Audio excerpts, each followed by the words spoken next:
10월 3일 토요일입니다. 우리 다 함께 새벽 기도해 드리십니다. 사도신경으로 우리 신앙을 고백하시겠습니다.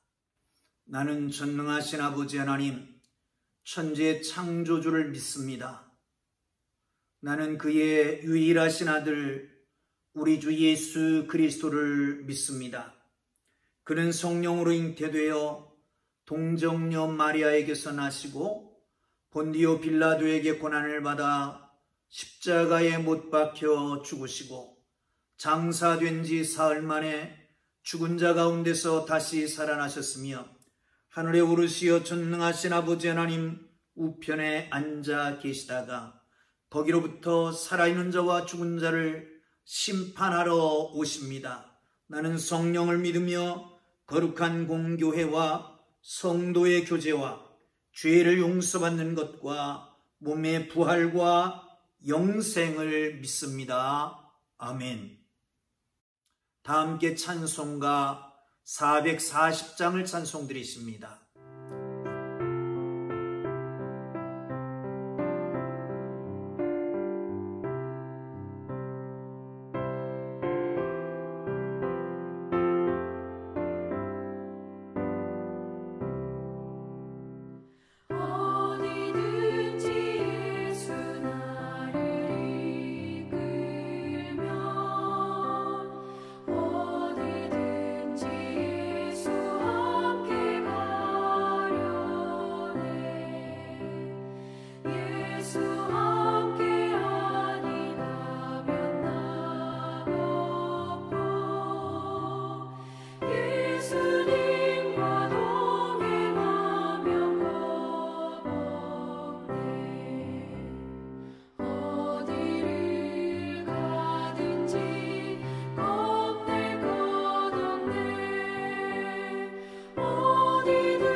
오늘 은혜 주실 기록된 하나님 말씀 에르미야 41장 1절부터 18절까지 말씀, 그 중에 4절에서 10절까지 말씀만 봉독하겠습니다. 우리 함께 다 같이 읽으면서 동일한 은혜를 누릴 수 있기를 바랍니다. 4절부터 있습니다. 그가 그다랴를 죽인 지 이틀이 되었어도 이를 아는 사람이 없었더라. 그때에 사람 80명이 자기들의 수염을 깎고 옷을 찢고 몸에 상처를 내고 손에 소재물과 유향을 가지고 세겜과 실로와 사마리아로부터 와서 여호와의 성전으로 나아가려 한지라. 그다냐의 아들 이스마엘이 그를 영접하러 미스바에서 나와 울면서 나아가다가 그들을 만나 아히감의 아들 그달에게로 가자 하더라.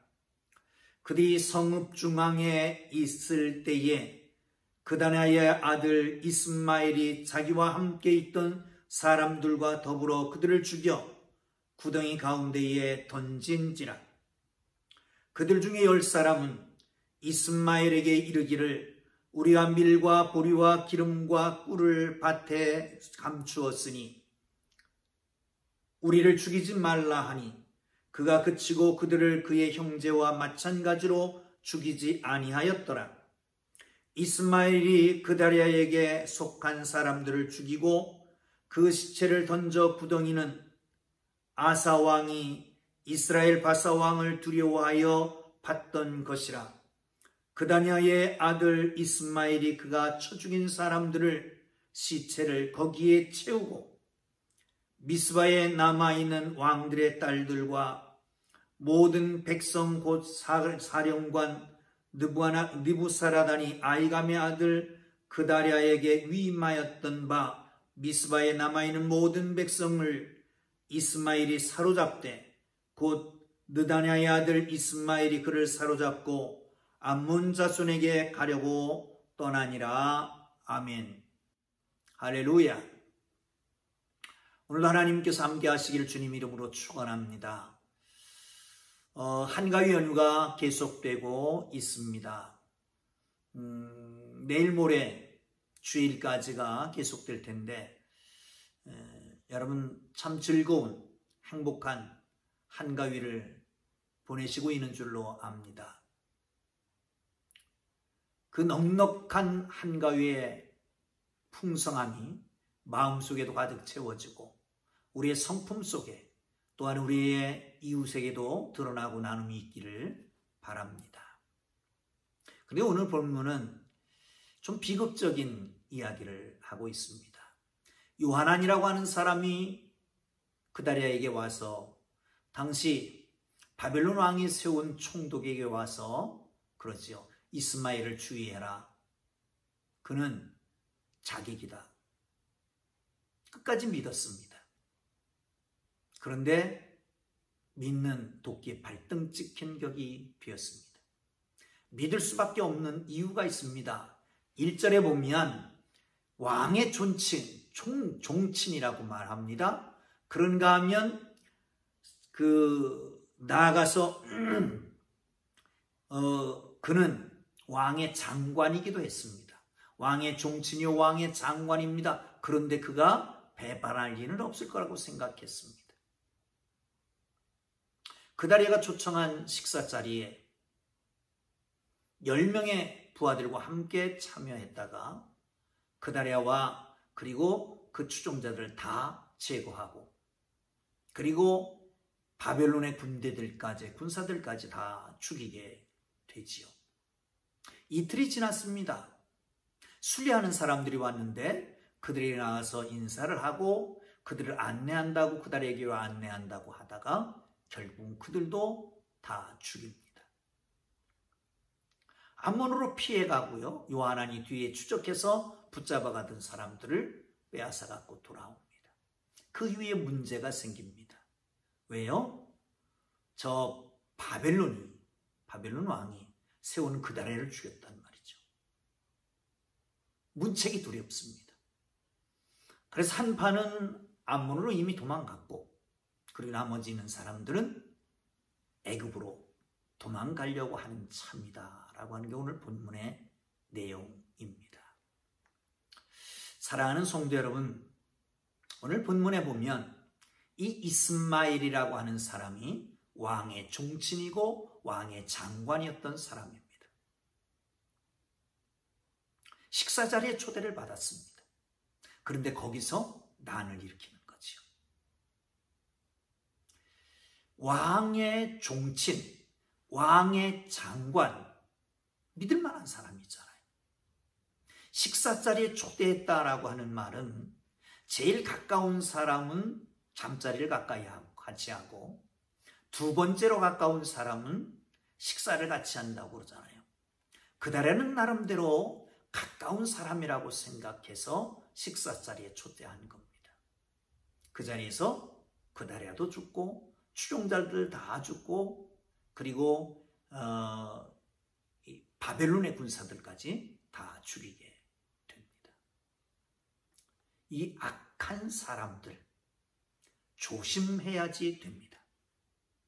이 악한 사람들은요, 자기들의 배경, 또한 친분, 이런 걸 다 이용해서 악의 도구로 사용한다라고 하는 것입니다. 겉모습으로 봐서 사람을 신뢰할 수 없습니다. 하나님은 외모를 취하지 않고 중심을 보신다 말씀합니다. 사랑하는 성도 여러분, 종종 그렇잖아요. 믿었던 직원들에게서 배신을 당하고, 믿었던 친구들이 배신을 하고, 정말 믿었던 사람들이 뒤를 돌려서 가슴 아픈 적이 얼마나 많았던가요. 그럼에도 불구하고 우리는 끝까지 믿으면 어떨까? 아울러서 하나님의 지혜도 구할 수 있기를 바랍니다. 자, 3절, 4절을 함께 보겠습니다. 시작. 그가 그다랴를 죽인 지 이틀이 되었어도 이를 아는 사람이 없었더라. 5절에 보면 그때에 사람 80명이 자기들의 수염을 깎고 옷을 찢고 몸에 상처를 내고 손에 소재물과 유향을 가지고 세겜과 실로와 사마리아로부터 와서 여호와의 성전으로 나아가려 한지라. 이 한편으로 보면 이렇습니다. 80명의 순례자들이 모아졌습니다. 실로에서, 세겜에서, 사마리아로부터 모아진 겁니다. 어디로 가려고요? 이들은 옷도 찢고 수염도 빌었습니다. 극한 슬픔을 표현하는 겁니다. 이것은 그다랴가 죽은 것을 알고 그에게 문상으로 온 게 아니라 예루살렘 성전이 무너진 걸 알고, 황폐화되고 멸망한 걸 알고 너무 가슴이 아파서, 너무 괴로워서, 너무 슬프기 때문에 수염도 밀고 옷도 찢고 몸에 상처도 내고, 그리고 향품과 소재물을 가지고 제사를 드려 가는 중이었습니다. 그들에게 가서 거짓 인사를 합니다. 그다랴에게로, 이미 그다랴는 죽었는데 그다랴에게로 가자. 그리고 그를 그다랴로 데리고 오다가 그냥 다 몰살해서 죽이는 거지요. 사랑하는 성도 여러분, 이틀이 지났는데 아무도 알지 못합니다. 이 일이 행한 다음에 아마 성문을 폐쇄했던 것 같습니다. 아무도 밖으로 나가지도 못하고 들어오지도 못하게 했던 것 같아요. 그래서 은밀하게 취해진 겁니다. 또한 거짓을 합니다. 그다랴가 이미 죽었는데도 불구하고 그다랴에게로 가자. 이 악의 모습, 악의 본질, 악행은 거짓과 은밀함입니다. 거짓과 은밀함. 여러분, 은밀하게 뭔가 처리하고 싶은 게 있습니까? 어쩌면 이것이 하나님 앞에 잘못한 것 아닐까요? 거짓은 빨간 거짓말도 있고 검은 거짓말도 있고 그리고 흰 거짓말도 있다고 그러는데, 여러분, 어쨌든 거짓말은 거짓말입니다. 하나님은 거짓을 기뻐하지 않습니다. 거짓은 악행자들의 본질입니다. 본성입니다. 거짓에서 벗어나고 은밀한 것을 심판하시는 그날이 있다는 걸 알고, 거짓과 은밀한 것에로부터 탈피하는 하나님의 사람들 되기를 바랍니다. 자, 8절을 한번 보고 가겠습니다. 그들 중에 10사람은 이스마엘에게 이르기를 우리가 밀과 보리와 기름과 꿀을 밭에 감추었으니 우리를 죽이지 말라 하니 그가 그치고 그들을 그들의 형제와 마찬가지로 죽이지 아니하였더라. 80명을 다 죽이는데 여기 10명은 우리에게 감춰진 게 있다. 밀, 보리, 그리고 기름들 뿐만 아니라 꿀을 밭에 감추었다. 그랬더니 그것을 보고 죽이질 않습니다. 살려둡니다. 사랑하는 성도 여러분, 사람이 살고 죽는 것이 가진 물건의 가치로 정해지는 거죠. 이것은 세상적인 가치관입니다. 악한 세상의 가치관입니다. 하나님이 인정하지 않는 세상의 현실입니다. 자기의 이익을 따라서 사람을 살릴 수 있고 죽일 수도 있습니다. 죄는 모든 자기중심성, 잔인성으로 드러나게 되는 것입니다. 여러분, 한참 유행했던 유전무죄, 무전유죄 이런 것 있었잖아요. 권력이 있으면 죄가 죄로 여기지지 않고 권력이 없으면 죄를 짓지 않았는데도 누명을 쓰고 우리 현실이 그렇지 않습니까? 사랑하는 성도 여러분, 그러나 우리는 하나님 앞에 선 사람들입니다.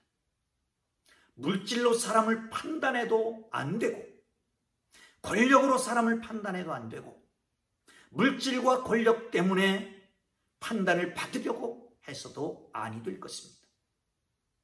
자기중심성에서 벗어나서 하나님 중심성으로 살아가는, 나가서 다른 사람 중심적으로 살아가는 이타적인 삶을 사는, 그것이 바로 그리스도인이잖아요. 그것이 바로 예수님이 사신 길이었습니다. 그것이 바로 우리가 그를 따라가는 사람들이 행해야 될 윤리적 지침 아니겠습니까? 사랑하는 성도 여러분, 오늘도 정말 주님 안에서 우리의 가치를, 우리의 인격으로 판단받는 하나님의 사람들 되기를 바랍니다. 자, 그런데 말이죠.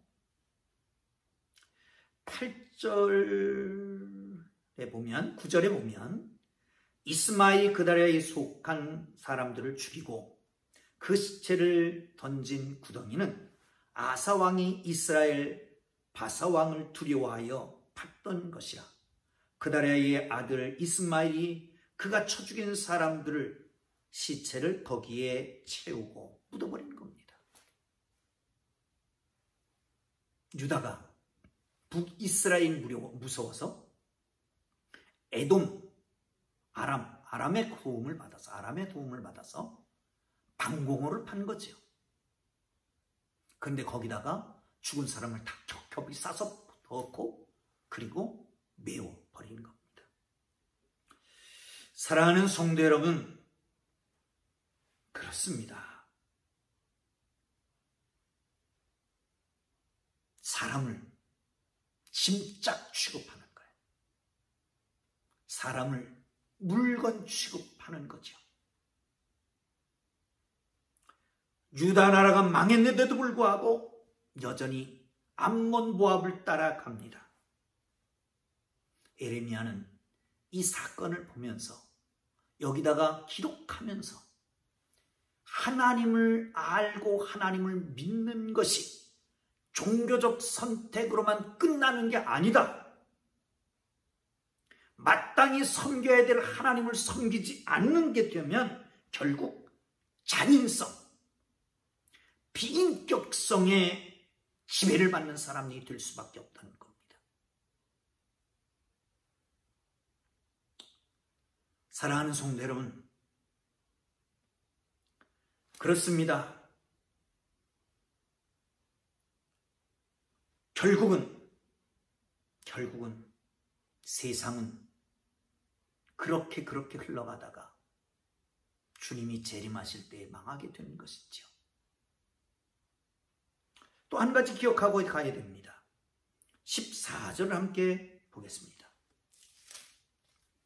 이에 미스바에서 이스마엘이 사로잡은 그 모든 백성이 돌이켜 가레의 아들 요하난에게로 돌아가니, 요하난이 이 사실을 알고 그달에 계속해서 증언을 했다가 결국은 이렇게 거절당하고요. 그럼에도 불구하고 그 일이 생긴 걸 알고 군대를 데리고 뒤를 쫓아와서 요하난의 아들 이스마엘이 데리고 가는 백성들을 다시 되돌려서 데리고 오게 됩니다. 그리고 요하난의 아들 이스마엘은 어디론가 도망가 버리고 말죠. 그런데 그 이후에 이 사람의 이름이 전혀 거론되지 않고 있다라고 하는 것입니다. 성경에 계속 드러나지 않고 있습니다. 우리는 그가 어찌 되었는지 짐작할 수 있습니다. 하나님 섬기지 않은 인생, 잠시 승리할 수 있고 잠시 도망칠 수는 있으나 반드시 망하게 되는 것입니다. 마지막으로 18절을 보고 마치겠습니다. 17절 18절. 애굽으로 가려고 떠나 바벨론 근처에 있는 게롯김합에 머물렀더니 이는 그달의 아들 이스마엘이 바벨론의 왕이 그 땅을 위임한 아이감의 아들 그달야를 죽였으므로 그들이 갈대아 사람을 두려워함이었더라. 그달야가 죽은 후에 문제가 발생했습니다. 그달야는 바벨론 왕이 세워놨는데 그를 죽였단 말이죠. 바벨론의 군사도 죽였단 말입니다. 어떻게 하면 됩니까? 두려워서 애굽으로 피해 갑니다. 이미 한 팀은 암몬으로 가버렸습니다. 여러분, 문제가 있을 때에 우리는 어떻게 해야 될까? 아무것도 아닙니다. 문제가 있어서 여기저기 피해가면 더 큰 문제가 생깁니다. 무엇 포해하려다 무엇 만난다라고 그러지 않습니까? 그럴 때일수록 엎드려야 됩니다. 하나님 앞에 가까이 가야 됩니다. 주님만 의지해야 됩니다. 옛날에 키질을 합니다. 요즘 키가 없지요. 콩을, 팥을, 곡식들을 이제 키질을 합니다. 그런데 키질을 하면 쭉정이는 밖으로 떨어지죠. 그런데 알곡은 자꾸 안으로 모입니다. 키질을 하면 할수록 알곡은 갖고 모여있죠. 그런 겁니다. 여러분, 어려운 문제가 생깁니까? 위험한 일이 생깁니까? 피해갈 생각하지 말고 정면 돌파를 하되 하나님 앞에서 하나님 앞에 엎드리고 하나님의 힘과 능력을 의지하면, 하나님의 도움을 구하면 하나님이 도움이 되십니다. 하나님이 우리를 인도하실 것입니다. 하나님이 우리를 승리케 하실 것입니다. 주님 안에 길이 있습니다.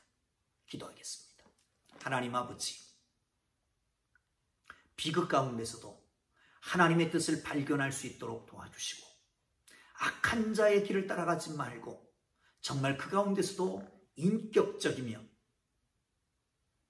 또한 영적인 사람으로 살아갈 수 있도록 인도해 주시기를 원합니다. 거짓과 은밀함에 매료되지 않게 하시고 정직하고 하나님 앞에 온전하게 설 수 있도록 인도하여 주옵소서. 우리의 평가받든지 평가를 하든지 우리의 겉모양이 아니라 우리의 위치나 우리의 재산이나 우리의 권력이 아니라 우리의 인격으로 평가받는 그런 아름다운 나라, 그런 복된 삶이 되도록 인도해 주시기를 원합니다. 오늘도 주님 동행해 주옵소서. 오가는 귀성행렬에 주님이 축복하셔서 어떤 불상사도 없도록, 답답하고 급한 일 생기지 않도록 보호하여 주옵소서. 예수님 귀하신 이름으로 기도합니다. 아멘.